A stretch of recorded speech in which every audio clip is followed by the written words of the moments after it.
There is nothing from human experience that can let us believe that something came from nothing. Look at everything around you. Where did it all come from?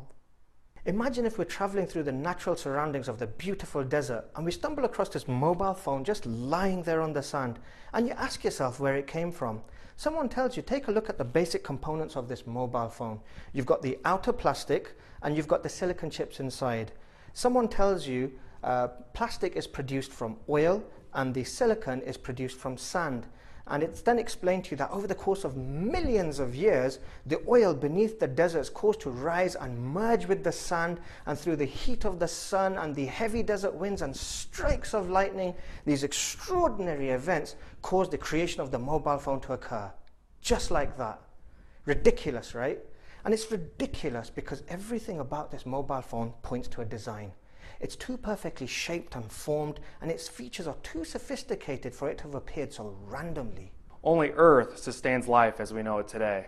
Everything that we know about Earth suggests that it was created to support life. The size of the Earth is immense, yet there it is floating in the universe orbiting the Sun. At the same time, it's tilting and spinning on its own axis. Just think, if the Earth was to go around the Sun any faster, we could break out of orbit and all life would end as we spun off into the vast universe. Likewise, if we were to orbit slower, we would be drawn closer to the Sun and burn up.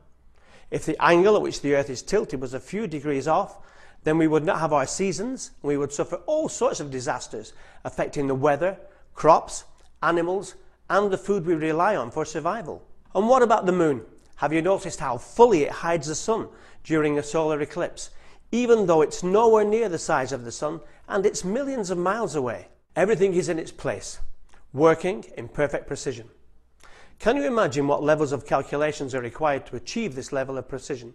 Just like we're not prepared to accept a mobile phone appearing in the desert through random events, there's no way the whole universe, the galaxies, the stars, its complex systems ordered with such precision occurred through events of randomness or from nothing. And the same can be said about the existence of human beings. And this brings me to something that God says in his final revelation, where he says, "Were they created by nothing? Or were they themselves the creators?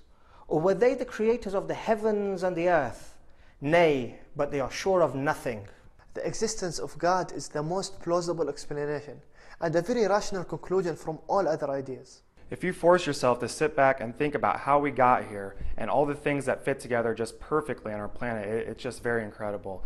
Just our atmosphere alone, the reason we can breathe is because the nitrogen and the carbon dioxide and the oxygen just fit together perfectly. All the things from all the different landscapes, from the mountains to the jungles, to the deserts, to the oceans, all the different kinds of animals and different kinds of fish. You just have to come to one conclusion, and the conclusion for me and obviously many other people is that there's one supreme being or supreme intelligence that created everything. And once you come to this conclusion, you have to believe that he controls everything.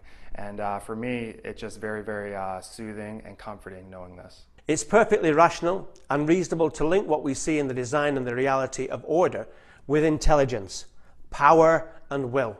It proves the existence of an intelligent and creative being, and that can only be what we understand to be God. And who is God? Well, we know about God through what God himself has revealed in his final revelation, the Quran. In it, God states, "Say, he is Allah, the One.